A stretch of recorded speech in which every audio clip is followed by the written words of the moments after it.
आकाशवाणी भोपाल से प्रस्तुत हैं प्रादेशिक समाचार।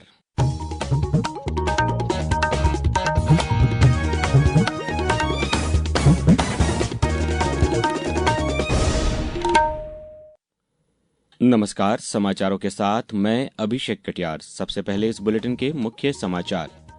प्रधानमंत्री नरेंद्र मोदी ने कहा, पश्चिम एशिया संकट के बीच देश में जरूरी सामग्री की आपूर्ति सुचारू रखने के लिए हर संभव प्रयास।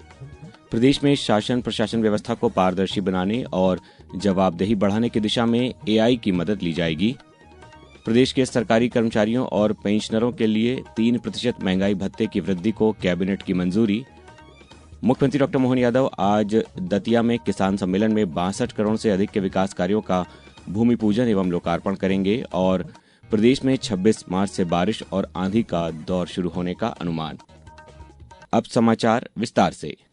प्रधानमंत्री नरेंद्र मोदी ने कल कहा कि पश्चिम एशिया में चल रहे संघर्ष के बीच देश यह सुनिश्चित करने का निरंतर प्रयास कर रहा है कि लोगों को ऊर्जा, उर्वरक या आवश्यक वस्तुओं को लेकर थोड़ी भी कठिनाई का सामना न करना पड़े।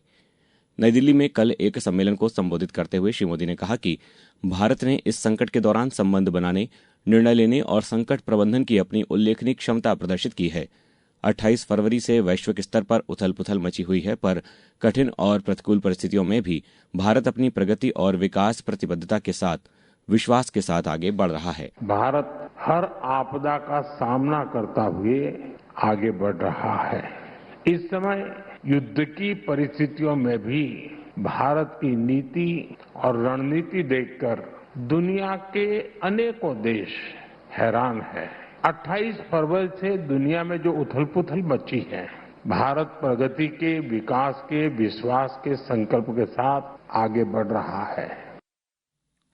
प्रदेश में शासन प्रशासन व्यवस्था को पारदर्शी बनाने और जवाबदेही बढ़ाने की दिशा में एआई की मदद ली जाएगी। मुख्यमंत्री डॉ मोहन यादव की अध्यक्षता में मंत्रिपरिषद की बैठक में कल ये निर्णय लिए गए।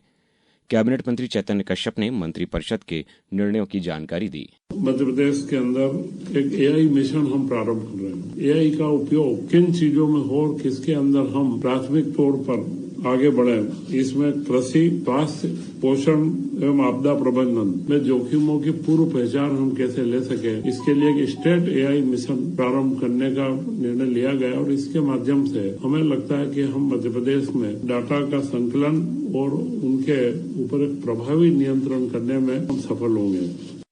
प्रदेश के सरकारी कर्मचारियों और पेंशनरों के लिए 1 जुलाई 2025 से 3% महंगाई भत्ते की वृद्धि करते हुए 58% के मान से महंगाई भत्ता स्वीकृत किया गया है। 1 जुलाई 2025 से 31 मार्च 2026 तक की बकाया राशि का भुगतान मई महीने से 6 समान किस्तों में आगामी महीनों तक किया जाएगा। 1 जनवरी 2025 से 31 मार्च 2026 की अवधि में सेवानिवृत्त और दिवंगत शासकीय सेवकों के संबंध में उन्हें अथवा नामांकित सदस्य को बकाया राशि का भुगतान एकमुश्त किया जाएगा। वहीं प्रदेश के आंगनवाड़ी केंद्रों में 6 माह से 6 वर्ष आयु वर्ग के अति कम वजन के बच्चों के लिए पूर्व निर्धारित प्रतिदिन प्रति हितग्राही राशि 8 रुपए से बढ़ाकर 12 रुपए किए जाने की स्वीकृति भी प्रदान की गई है। प्रदेश में आज सभी आंगनवाड़ी केंद्रों पर विद्यारंभ समारोह का आयोजन किया जाएगा। इसमें शाला पूर्व शिक्षा प्राप्त कर रहे 5 से 6 आयु वर्ष के बच्चों को विद्यारंभ प्रमाण पत्र प्रदान कर उन्हें औपचारिक स्कूली शिक्षा की ओर अग्रसर किया जाएगा। इस पहल को राज्य स्तर पर प्रदर्शित करने के लिए भोपाल में विशेष राज्य स्तरीय ग्रेजुएशन सेरेमनी का आयोजन किया जा रहा है। ये पहल केंद्रीय महिला एवं बाल विकास मंत्रालय के निर्देशों के अनुरूप की जा रही है। इस कार्यक्रम का उद्देश्य बच्चों के अनौपचारिक शिक्षा से औपचारिक विद्यालयी प्रणाली में सुगम संक्रमण को सुनिश्चित करना, परिवार और समुदाय को शाला पूर्व शिक्षा के प्रति जागरूक करना तथा आंगनवाड़ी केंद्रों को प्रारंभिक शिक्षा के सशक्त केंद्र के रूप में स्थापित करना है। अब समाचारों में वक्त है एक ब्रेक का।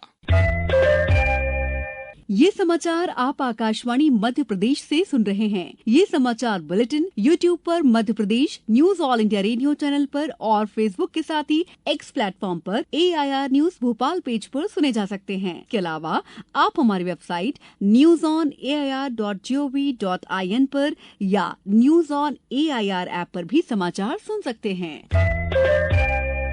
समाचारों में पुनः आपका स्वागत है। मुख्यमंत्री डॉ मोहन यादव आज दतिया जिले के भांडेर में किसान सम्मेलन में शामिल होंगे। वे दतिया जिले में 62 करोड़ रुपए से अधिक के विकास कार्यों का भूमि पूजन व लोकार्पण करेंगे। इनमें दतिया जिले के पीजी कॉलेज दतिया में विज्ञान संकाय भवन व कैंटीन का निर्माण कार्य, माता रतनगढ़ समग्र विकास योजना में यात्री निवास भवन के निर्माण कार्य शामिल हैं। पिछड़ा वर्ग एवं अल्पसंख्यक कल्याण विभाग युवा अभ्यर्थियों को सुरक्षा बलों में भर्ती के लिए सक्षम बनाने के लिए शौर्य संकल्प प्रशिक्षण योजना 2026 की शुरुआत करने जा रहा है।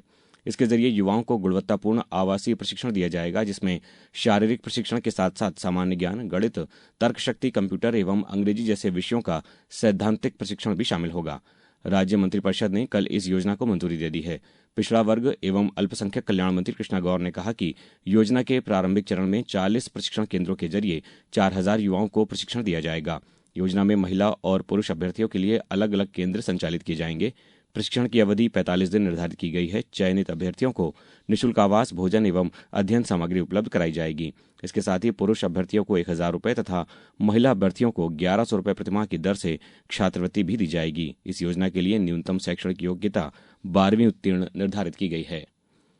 युवाओं को सेना में शामिल होने के लिए प्रेरित करने के उद्देश्य से आगामी सेना दिवस 15 जनवरी 2027 को भोपाल में विशेष परेड का आयोजन किया जाएगा। मुख्यमंत्री डॉक्टर मोहन यादव के साथ कल भोपाल में एक बैठक में सेना प्रमुख जनरल उपेंद्र द्विवेदी ने बताया कि भव्य सेना दिवस परेड के साथ ही शौर्य संध्या, सेना के हथियारों, संसाधनों और उपकरणों पर केंद्रित प्रदर्शनी तथा सैन्य अभ्यास का प्रदर्शन भी होगा। सभी गतिविधियां गणतंत्र दिवस 26 जनवरी पर नई दिल्ली में होने वाले कार्यक्रमों की भव्यता और गरिमा के समान होंगी। कार्यक्रम में देश के रक्षा मंत्री राजनाथ सिंह भी शामिल होंगे। सैन्य प्रदर्शनी का आयोजन 7 से 12 जनवरी तक होगा। भोपाल के बड़े तालाब में 11 और 12 जनवरी को सैन्य अभ्यास होगा। बड़े तालाब पर वाटर स्पोर्ट्स, एयर शो और सैन्य अभ्यास गतिविधियां होंगी। रामनवमी के पावन अवसर पर 27 मार्च को प्रदेश के 7 स्थलों पर श्री राम केंद्रित नृत्य नाटिका, गायन सहित विभिन्न सांस्कृतिक कार्यक्रमों का मंचन किया जाएगा। इनमें श्री राम राजा मंदिर प्रांगण ओरछा धाम निवाड़ी, भरत घाट चित्रकूट सतना, श्री राम जानकी पंचायती मंदिर शहडोल, मंगल भवन परिसर उमरिया, जुगल किशोर मंदिर प्रांगण पन्ना, सीतामढ़ी कोटमा अनूपपुर और अहमदपुर बरेली रायसेन पर कार्यक्रमों का आयोजन शाम 7 बजे से प्रारंभ होगा। संस्कृति विभाग द्वारा श्री राम जन्मोत्सव की गरिमा के अनुरूप धार्मिक एवं पौराणिक मान्यताओं को दृष्टिगत रखते हुए प्राकट्य पर्व का आयोजन किया जा रहा है। मुख्यमंत्री डॉक्टर मोहन यादव ने पश्चिम एशिया में चल रहे घटनाक्रम के मद्देनजर अधिकारियों को प्रतिदिन रसोई गैस सिलेंडर की आपूर्ति की समीक्षा करने के निर्देश दिए गए हैं। इस संबंध में जिला कलेक्टरों को जरूरी दिशा निर्देश जारी किए गए हैं। प्रदेश में एलपीजी की कालाबाजारी और जमाखोरी के विरुद्ध लगातार कार्रवाई की जा रही है। प्रदेश में 1844 स्थानों पर कार्रवाई कर 2717 सिलेंडर जब्त किए गए हैं। अब रुक करते हैं मौसम का।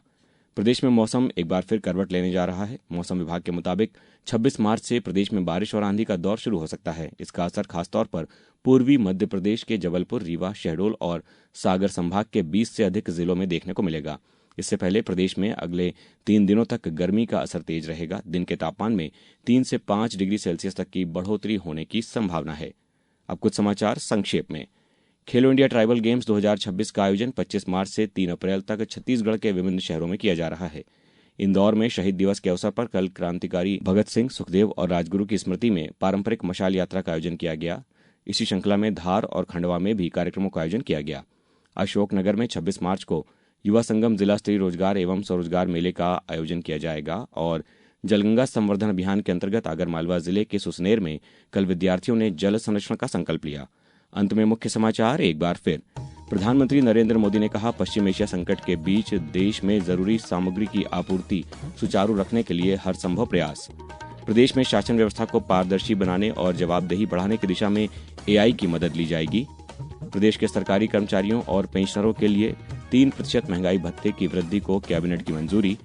मुख्यमंत्री डॉक्टर मोहन यादव आज दतिया में किसान सम्मेलन में 62 करोड़ से अधिक के विकास कार्यों का भूमि पूजन एवं लोकार्पण करेंगे और प्रदेश में 26 मार्च से बारिश और आंधी का दौर शुरू होने का अनुमान।